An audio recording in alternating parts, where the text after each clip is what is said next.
And we're rolling behind the scenes with an episode. Yeah. I don't remember the number. We'll just call it the episode. Jim. I'm jealous. I didn't go to the Eureka with my brother Josh. He doesn't invite me. I will next time, Alejandro. Words are lies. Actions speak more in volumes. You laugh. No, I don't. I do not, Alejandro. Telenovela.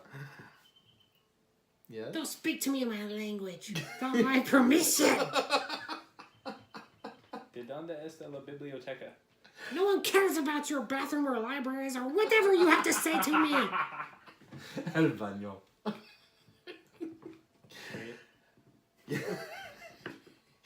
Oh my gosh. So thank you for joining us at Behind the Scenes. We're still working out what it is we're going to be talking about. Yeah, you'll find out as we go. Yeah, absolutely. So we're ready to start? Yeah.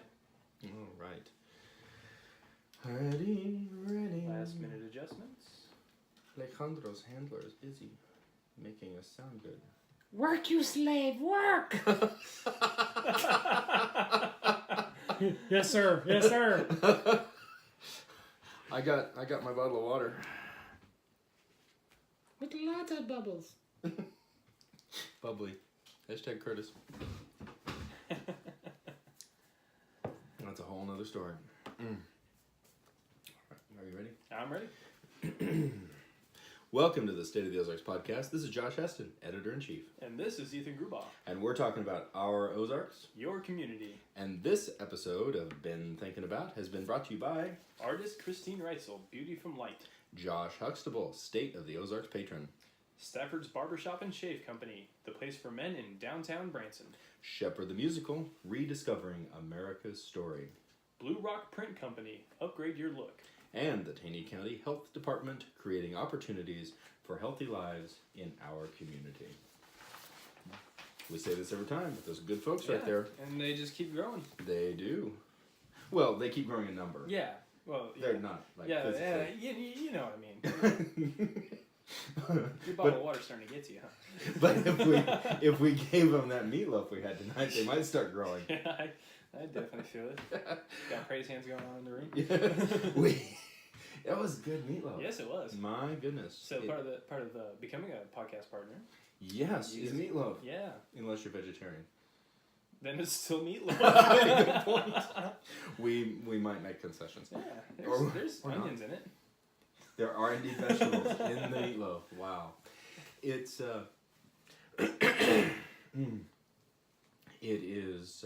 it's fun to be a podcast partner. Yeah, it is. Well, I can't speak for myself. I'm the editor. Yeah. But I'm assuming it's fun for them. We haven't had anybody not happy about being a podcast partner. Like I think we've had 2 of them in to talk.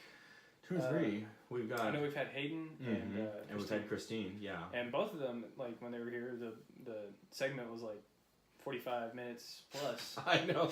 So I mean, if that tells you anything, I talked for like 10 minutes. Yeah. And this is your opportunity to extend your conversation and then as practice for the pulpit later on. Exactly. Yeah. So good times. But we got new editorial, of course, out tonight. Issue 594. Edging ever closer to that 600. We are. We should do something special for issue 600. Meatloaf. We should do meatloaf for we will. And hey, you know what? 595. We can start meatloaf.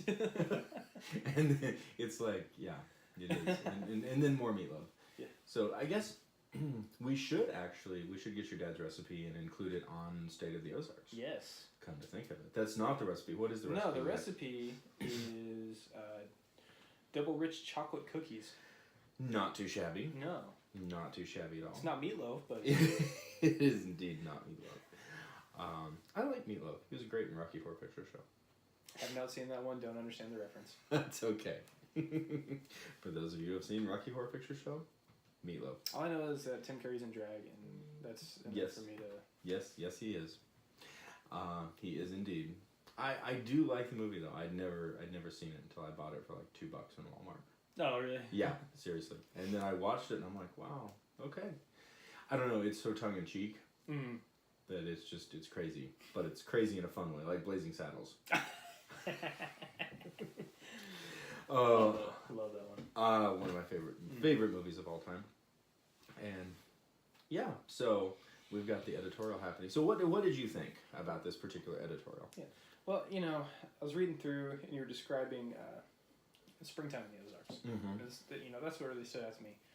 Because I've been here a couple times during the springtime. Just a few? Just a few. Just a few, like all your life? Yeah. Like every springtime for, yeah. For 20 plus years. Mm-hmm. And I just realized that, heading to work today, throughout the winter, there's a lot of trees here. Yes. And during the winter, it just looks so dead and decrepit. And then during the springtime, it's like, you look through all the hills and it's just so green and Comes alive. comes alive. Now, there is a downside to it. I have a love-hate relationship with spring. Yes. It's beautiful. Mm-hmm. It's warm. I like warm. Warm is good. I am allergic to pollen. Yes. So... Ouch. The pollen count today So is 5 billion. The only positive point in winter for me, other than Christmas, of course, Yes. and my birthday. That's pretty important. Yeah. But Nice the combination. only other thing is that there's really no pollen. Right. So, no pollen to be found. so that's like the 2 weeks out of the year that I'm not sneezing my head off. Right. Yeah, allergies is tough this time of year. Yeah. It really is. Mm-hmm. So I'm sorry. Yeah. It's I saw a video of someone who they cut a tree down, and when it hit the ground, this big thing of pollen just came shooting up. Oh my gosh! The attack of the pollen. Yeah. I'm surprised. I think there's an M. Night Shyamalan movie about pollen. It just comes to kill you, possibly in your sleep. I'm not sure. Isn't that like every M. Night Shyamalan movie? Yeah. Yeah. The twist. There's a twist. I'm still anticipating the M. Night Shyamalan movie that doesn't have the twist, and that it would be the twist. You get to the end and there's like, wait, there's no plot twist, and you're like, yeah, that was the plot twist. Yeah. Because it's kind of predictable at this point. Yeah. For the twist.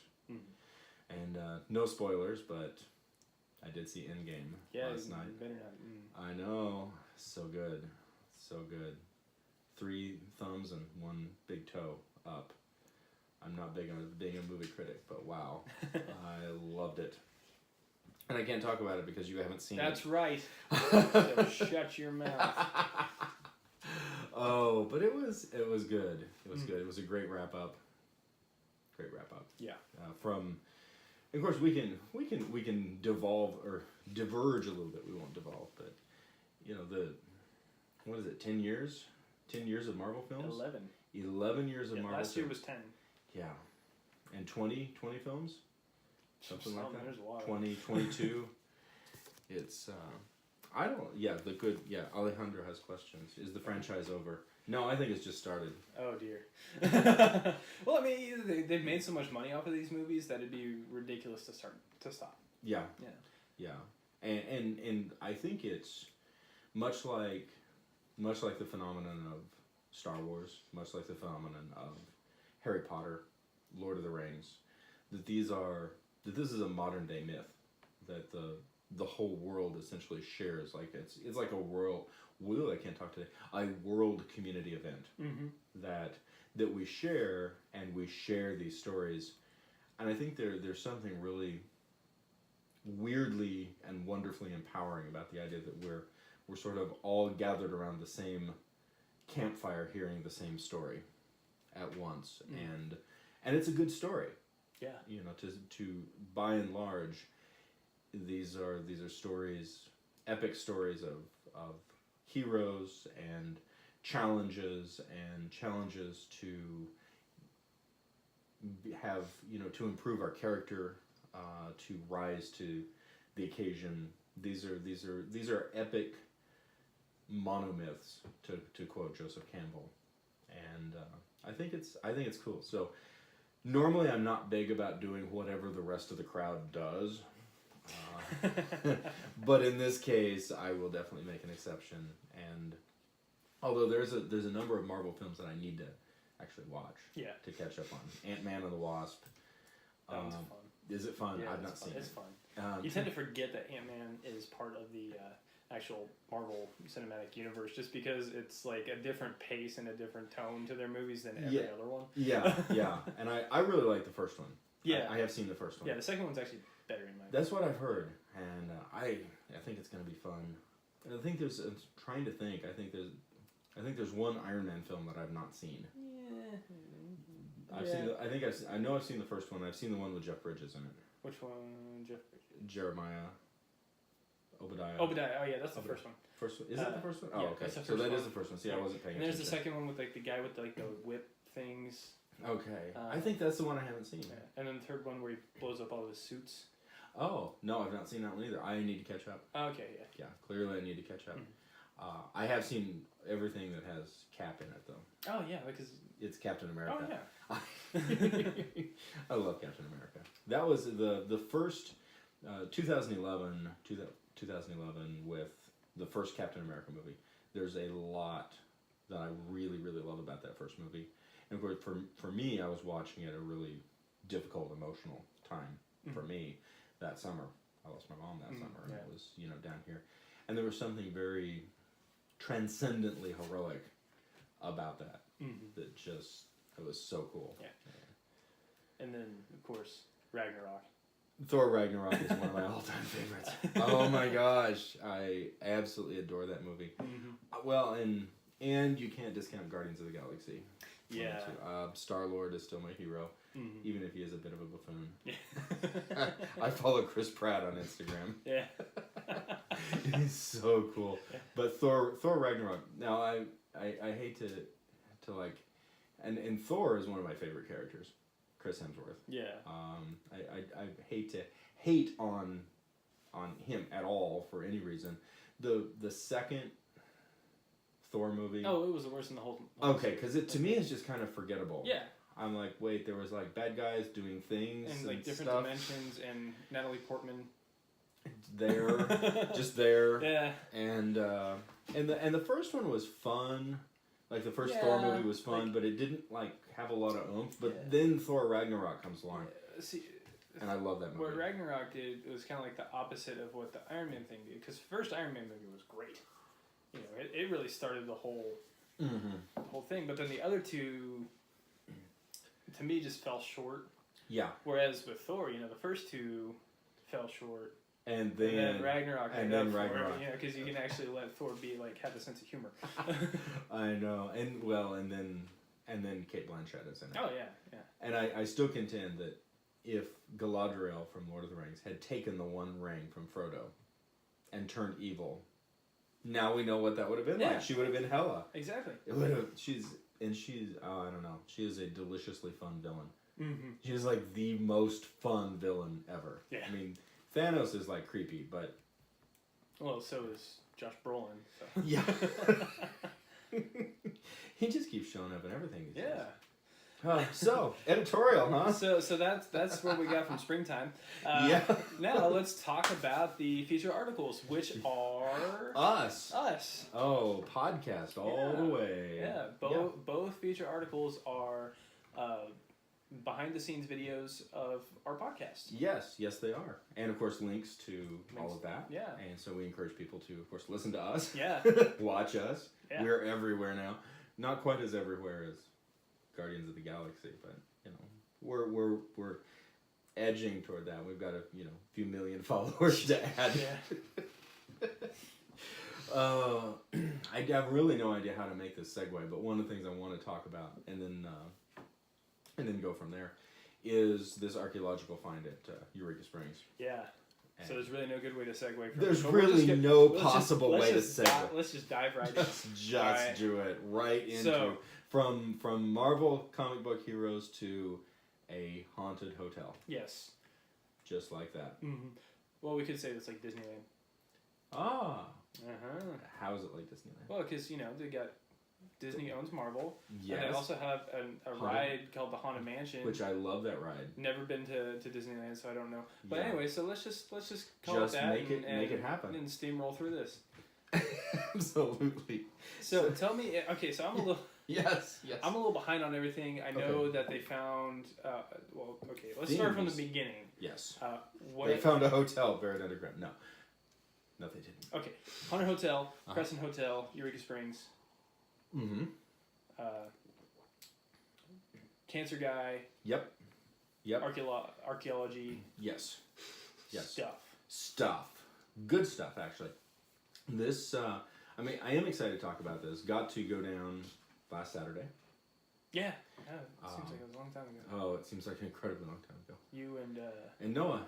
Noah, one of our interns. Yeah. He had not been to Eureka Springs before. Yeah. And I wanted to show him around the town. And got to do more than that. We had the date on the calendar to do that, but then this archaeological find came up. And then all of a sudden I'm finding stuff about I'm getting emailed stuff about the Crescent Hotel from Atlas Obscura, which is a website that I subscribe to. Mm-hmm. And then come to find out, it's been on Ozarks First, and it's been picked up by CNN. And I'm sitting there going, wait, this is my own backyard, dealing with people and things that I know. I'm editor-in-chief. I need to get my butt down there and find out what happens. Mm-hmm. And we were able to do that. Of course, Keith Scales is the history director for the Crescent Hotel and the Basin Park Hotel. Mm-hmm. He is the researcher for all the history tours for both hotels and digs into this a lot. And I've known Keith for 5 years. And he's participated in Writers Artist Night. Yeah. He's been a great contributor to State of the Ozarks in a variety of ways. And we've kept on an ongoing dialogue over the years because of our shared interests. And he's a great guy. He's just such a cool guy. Originally from Cornwall, England. Oh. And he has a strong theater background. And he and his wife came over, ended up in Portland, if memory serves, and then discovered Eureka Springs and moved to Eureka Springs simply because they fell in love with it. So he's been down there for a long time and does really good work, and he's directly associated with this archaeological occurrence really? that has taken place, the archaeological find that has taken place, because that's what he oversees. Mm-hmm. So I emailed Keith on Thursday, and he was kind enough to get back with me, and then granted us a lot of time on Saturday afternoon for video, to do video interviews. The unedited versions I just put onto Facebook really quickly, onto the State of the Ozarks Facebook page, and then I'll edit those down, and we'll add those to the YouTube channel. Oh, cool. As well. That's the plan. I'm gonna cut them down and clean them up a little bit. So the archaeological find was the hidden stash of bottles of bottles of what's his name, Baker. Yes, Dr. Norman Baker. Norman Baker. That's Norman Baker, personality extraordinaire from the 1920s. Very, very incredibly interesting individual. Probably not a very nice person. And there were early records that when Norman Baker, and it's interesting. So the Crescent Hotel was built in 1886, opened in 1886, and it's been, of course, standing there since then. So it's been there a long time. It was a fake cancer hospital for 22 months, and yet its time as a fake cancer hospital for 22 months, in which a number of individuals came for treatment and then died, has massively impacted the history and certainly the creepiness factor of the Crescent Hotel, although it was just a very short period of time of its history in the late 1930s. And there were records that Dr. Baker, quote-unquote Dr. Baker, had two things. That he had a lot of bottles with his serum, his secret serum number 5, that he used to treat patients with cancer. And that he also had an array of bottles with what he said were preserved tumors that had been taken out of cancer patients. That he had all of this on display, and then at some point it disappeared, and what records could be found, said that those bottles had been taken to the dump. And that's what they said. They were taken to the dump. not unexpectedly, the conclusion was that the dump was talking about the landfill for Eureka Springs, which is located over near Bearville. Mm-hmm. And so, of course, if it had been taken to the landfill, it's gone. Yeah. There's no likelihood of uncovering that from like the 1960s or you know, at some point. However, and a lot of this was really hush-hush up until just several weeks ago, is that an individual in the gardening staff of the Crescent Hotel came to Keith in February and said, I found something you probably should take a look at. And it is what appeared to be the beginnings of that stash. They started digging into it, uncovering some bottles, and also that some of those bottles had not been crushed. They were still intact, so they still had stuff in them. Some of these bottles still had some sort of green serum stuff inside it, and some of them still had what looks like either alcohol or formaldehyde with some sort of organic specimens floating inside them. And so at that point, with the possibility that these were human specimens, that these were human, actual human tumors, the possibility, and we haven't had that confirmed one way or the other at this point, but the simple possibility that that could be human remains immediately makes it a crime scene or a police scene. So involve that also because they didn't know what kind of chemicals could be leaking out of this. Also involved hazmat. Oh yeah. So that came into play, and then after that began a dialogue with the University of Arkansas, and they sent up an archaeological survey team who officially made it an archaeological dig. And something that was really interesting, just from a technical standpoint, that they noted is that a lot of times when they go through like a landfill site or a dump site, that it's, in their words, it's not clean, meaning it is, people have been dumping stuff in for years and years and years, so there's all sorts of things from different eras, different strata that you have to sort out. And apparently this is extremely clean, meaning everything that was put into this was put in at once. So there's not strata that you have to dig through. Oh.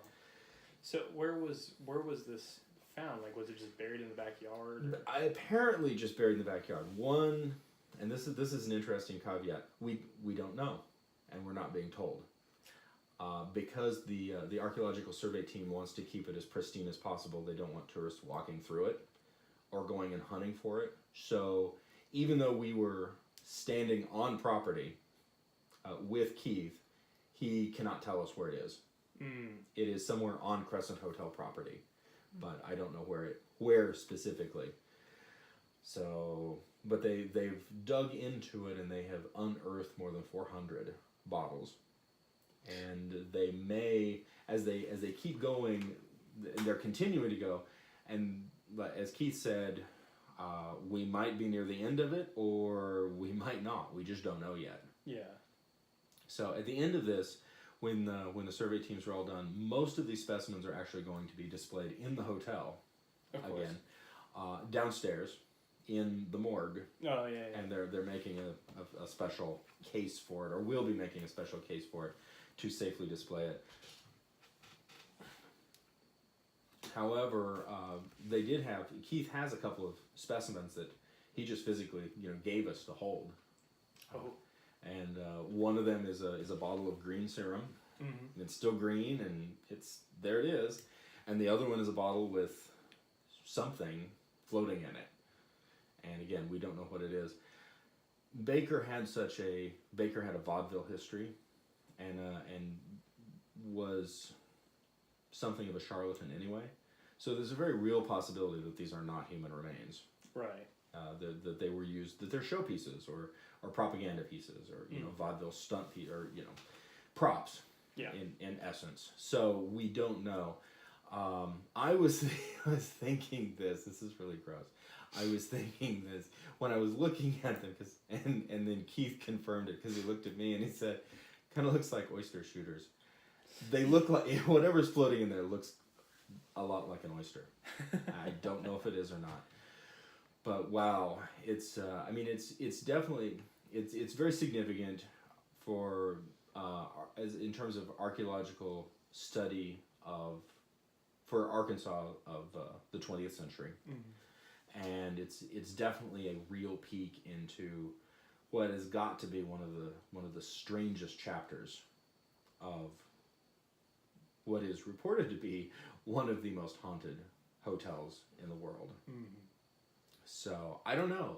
It was neat to be that close to history,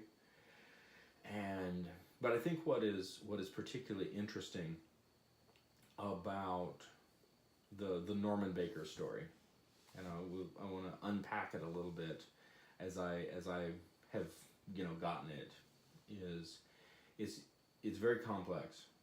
This guy was strange, to put it mildly, and of course one of the big questions that people ask is, was he a doctor? Was he trying to help people? Did he know that what he was doing wasn't working? Maybe, then there's a conspiracy theory aspect of it. Maybe what he was doing was working, and the likelihood of that is pretty low. But this is an individual who grew up in Muscatine, Iowa. He made his first $1.5 million in the early 20th century by opening a machine shop that sold portable calliopes. The calliope, like the steamboats back in the day would have the steam organs that would play like circus music. Oh, yeah. The calliope music as they would steam around. Specifically, I believe that they would play it to be able to locate other ships during a fog, so you could hear the ship. And he put this together that you could run. Basically, it was a calliope, a small calliope that would run on compressed air, and you could tow it along with your cart and use it like essentially for your ice cream wagon, or basically the equivalent. If you were selling something going down the street selling things, and you needed to get attention, like that really creepy turkey in a straw music that comes from the ice cream truck. Well, this would be the equivalent. If you can't punch, this is early turn of the century, you can't punch a recording. So you can buy a calliope and bring it with you, and it's air powered, compressed air powered rather than steam powered, so you don't need a whole steamship to go along with it, which apparently is handy.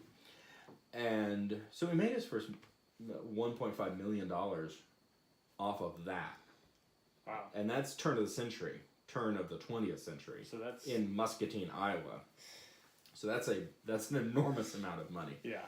And then he turned his attention toward, among other things, radio. And he essentially became a Midwest American radio mogul, for lack of a better. He opened a radio station in Muscatine, Iowa. And this was interesting. Keith talked about this, and it's a dynamic that I'd really never wrapped my head around. At the time, and I'm just kind of quoting off the information I got, but that at the time, the early days of radio, that radio was very much not like it is today. It was very highbrow. Like if you're going to be listening to music, you were going to be listening to classical music. And that it was also very heavily controlled by the U.S. government at the time. And you had to get everything approved, and you couldn't just go on and pretty much say what you wanted to. And along with that, and if there's conflicting information with that, well, this is what I've heard thus far. But a lot of this was new information to me, and that's what we're talking about.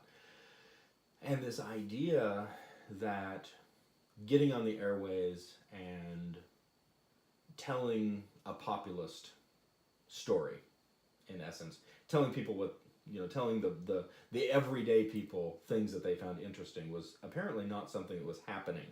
And that, of course, you also had a specific amount of watts that you could utilize. I think it was 10,000 watts maximum, and of course, the more wattage you had, the longer your range. So the idea that the government was limiting range of radio stations and then limiting content. And if you didn't get approved on the content, you couldn't get a certain capacitor to run your radio station, and that capacitor was only available from the U.S. government. Well, apparently Norman Baker, being a machinist and I think admittedly a very brilliant individual, made his own capacitor so he could run his radio station at whatever wattage that he wanted, ran it out of Muscatine, made Muscatine at the time this hub of entertainment, of radio entertainment, and then began broadcasting all of this stuff. And his message that never really changed, I think, from the 1920s through into the 1940s, and the message was basically the government's lying to you, the American Medical Association is lying to you, and I'm the only guy who's going to tell you the truth. And then he would bring on all of these different programs that all had that similar theme. And as they got into the 1930s, well, especially after 1929 with the stock market crash, well, government said, and also banks. Banks were lying to you. You know, big American money was lying to you. Government was lying to you. American Medical Association was lying to you. That was his essentially populist message that he was broadcasting, and it resonated really well. Well, after the stock market crash of 1929, it really resonated. Yeah. And so he was really rocking and rolling with this by and large. U.S. government was not happy with what he was saying, and I think it really started, you know, and I think a lot of what he was saying was probably very spurious, but he really was making himself out to be a modern day folk hero. You know, this idea that his personality, he's going to be standing up for the common man. And I believe at some point in there he actually got run out of the country. And so he went down to Mexico, Nuevo Laredo, and went directly across the Rio Grande, and then built a huge radio tower with like 100,000 watts that he could broadcast to the Aleutian Islands. And then did the same thing. And was really an interesting, just as an interesting side note, that it was these essentially illegal radio stations in Mexico broadcasting to the United States that was looking for music that started playing at the time early country and country western music, and that's where a lot of that bass actually got its start. Ultimately, he came back, and then along with this, he was also allegedly he started when he was in Muscatine. He ran this story of these 5 cancer patients in the Midwest, I think in Kansas City, who were the traditional Western medicine told them they were dying, and then this doctor in Kansas City injected them with this super secret serum number 5, and he followed it made it into this big radio program where they would follow them on a weekly or monthly basis, and then yay, they got well. There was also like some sort of connection between Baker and this doctor's highly attractive secretary. And then shortly after that, Dr. Baker is back in Muscatine selling the serum number 5. And he got the recipe, which included watermelon seeds, apparently. And at the same time, and this was because one of the questions is, did he really believe that he was healing people? And apparently at the point that he was still selling the serum by mail, and that he had recorded how these 5 patients that they had followed for months, and he reported how these patients had all gotten well and were living happy, healthy, productive lives. Well, documentably, all 5 of these patients had already died, and he had to have known that. So I think that's really an understanding of potentially what, that we're realistically, I think, looking at a charlatan and probably a sociopath. The people who met him found him to be very attractive and very charming, and basically he could get oftentimes what he wanted just with his personality. And he was also in vaudeville, as a vaudeville entertainer earlier in his career, before the radio thing. And then fast forward to the late 1930s. He comes back from Mexico, and he buys the Crescent Hotel. well, I believe at the time the Crescent Hotel was built, it had cost in 1886 dollars over $200,000 to build. And at this point, it kind of had fallen into disrepair. He bought the entire thing plus 2 parks plus all the grounds for $40,000. Oh, wow. And opened up this cancer hospital. And, you know, made a lot of money. I believe the numbers that they've documented is that in the 22 months that they were running as a hospital, Baker made $65 million.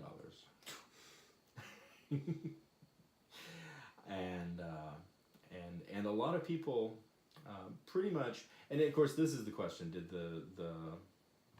the cancer, the serum number 5, what did the serum number 5 do?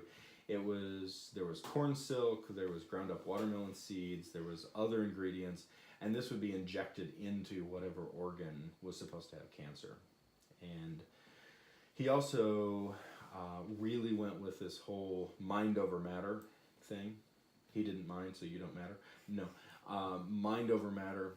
And so he would basically say that as cancer patients, this may have been sort of a catch-22. The cancer patients were told that he would do, you know, he would apply the injection, he would do the injections and have the serum and all of this stuff, but they had to maintain their very specific positive outlook, and he would give them mental exercises to do. And he said, you know, he could do everything except I can't do the mental exercises for you, which I think was a catch-22, because then when they would get worse and worse and worse, he could just say, well, I'm sorry, I can't help you. You're not doing your mental exercises properly. And as a result of the whole mental exercise thing, he also would not, the hospital did not administer pain medication. Ooh. Yeah. Ooh. Yeah. So, and of course, anybody who's dealt with cancer knows that it's intensely painful, especially in late stage. Yeah. Whether or not, afterwards there was all these rumors and things of him like experimenting and, you know, the mad doctor in his castle doing crazy experiments and, you know, that kind of thing. And documentably, we don't have any evidence of that. But what we do have evidence for is terminally ill patients desperately hoping for a cure, coming to Eureka Springs, coming to the Crescent Hotel, admitting themselves in the hopes that they would be cured, and being injected with something that in all likelihood would not help them, and then rather than receive palliative care as their late stage cancer, you know, progressed, simply being placed in beds, possibly strapped in beds, and left to die. It's pretty dark. Yeah. And it also generates one of the hotel's documentably recurring ghost stories, which may just be, you know, what they call like an echo. Individuals in the hotel, guests in the hotel in the hours between midnight and 3 a.m. hearing what sounds like wheels turning and looking out and seeing essentially the apparition of a woman in what appears to be a nurse uniform pushing a gurney with a body on it down the hallway, usually toward the tower section. And for those of you who are not familiar with the Crescent, there's the very symmetrical center part, which is beautiful limestone. It was built in 1886, and then at a later date, the large stone tower that's of a darker stone was built off of one wing. I don't know if you've been down there. It's a big. It's been a long time though. It overlooks the pool at this point. Okay. And so if you're in the modern day parking lot right now, it will be on your left, and the morgue is in the basement of that. But that section, Dr. Baker, Norman Baker, sectioned that portion off and installed heavy steel doors in that, essentially so they could take late stage cancer patients with no pain medication, take them into that section, and if they screamed, it was a lot harder for anybody else in the hotel to hear them. Ooh. Yeah. Yeah, dark stuff. Yeah. So, when are we going to go down and, rent out a couple of rooms?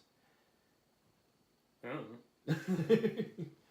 It is a beautiful hotel, and like I said, it's only been like 22. That was 22 months out of well over a century. Yeah. I think that's really interesting. The pizza's excellent, by the way. Oh, really? Yeah. See, I've been there since. We need to go back. I mean, I've been to Eureka, but I haven't been to the Crescent since I was little. Yeah. That's where I got my favorite heights. Fair enough. Tell me about that. Oh well. Let's see. I can't remember how old I was, but I wasn't very old. Mm-hmm. Me and my family went down to Eureka for a couple days at least. Just for a little Getaway. Mm-hmm. And they took. I don't think they were doing the. I don't think it was a ghost tour, but I think it was just more like a history tour at the time. And somehow, I got separated from all of them. Yeah. And so I'm like wandering the hotel on my own, Mm-hmm. and I think I was like maybe 10. Yeah. And on the outside was like a staircase. Yeah. Going up the building, Mm-hmm. and I remember just walking up it and then slipping, and just looking down at the ground, which was way down. I think I know that staircase too. Yeah. Because it's still there. Yeah, and it freaked me out, and so now I have like. It's not as bad now, but it's still. I wouldn't even call it fear of heights. I'd call it fear of landing. Yeah, it's not the fall that hurts. It's that sudden stop. Yeah. So and I knew looking back, there was no way I could have like slipped through the rails. Yeah, but your mind didn't transfer. My mind did not transfer. That's fair. I'm up high and I'm falling. That is very very fair. Actually, I think it was just last year.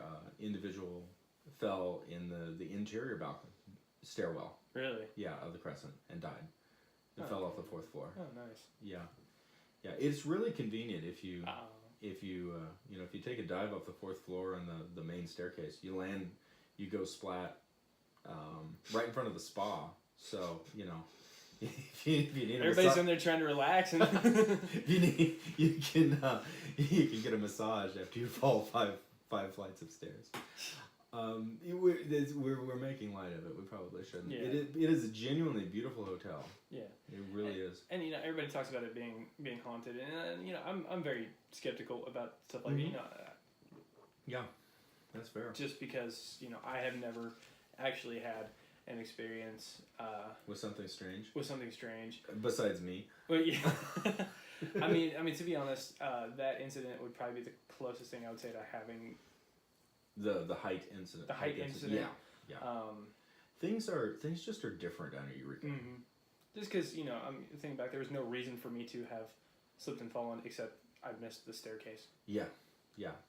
It is a very they say, and I don't know whether it's true or not. Of course, quartz crystal is supposed to have some sort of powerful channeling energy, and the idea is that the idea that now you can leave that one in. the idea that that Eureka is on a quartz crystal bed is suggested. I have no idea. I haven't gone to look. And for me, I think going in knowing the predisposition that it was haunted. Yeah. Makes like everything in that hotel 100 times creepier. Yeah.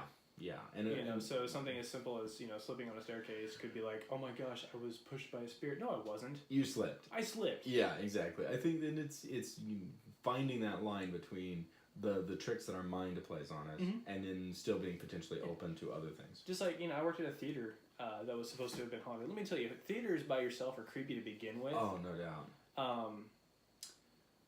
But then, everybody telling you that it's haunted and they've seen ghosts, blah, blah, blah. And it's just an empty room that's old and dirty. Yeah, so true. Every little noise is a ghost. No, it's not. Ooh.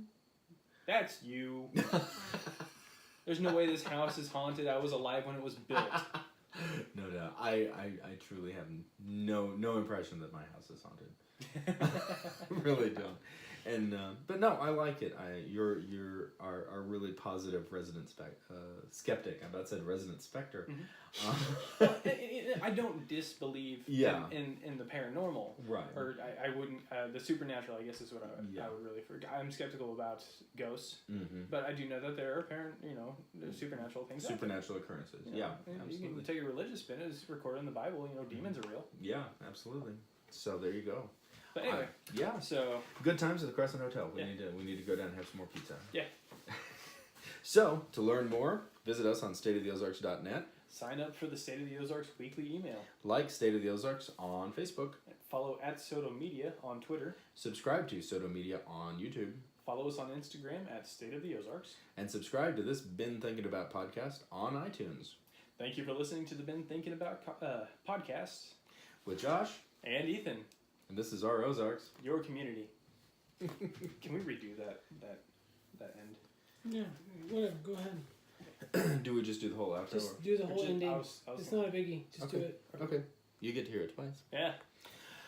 To learn more, visit us on stateoftheozarks.net. Sign up for the State of the Ozarks weekly email. Like State of the Ozarks on Facebook. Follow @SotoMedia on Twitter. Subscribe to Soto Media on YouTube. Follow us on Instagram @State of the Ozarks. And subscribe to this Been Thinking About podcast on iTunes. Thank you for listening to Been Thinking About the State of the Ozarks podcast. With Josh. And Ethan. And this is our Ozarks. Your community. Awesome. Thanks, guys. That is what you get for making fun of the spirits. Getting tongue-tied? No. I am Hispanic. How is that? Oh my gosh. Good night, everyone. The brass armadillo's calling me a racist. And you're not. No. Good night. No, I am not. It's important. I'm hungry. I need to...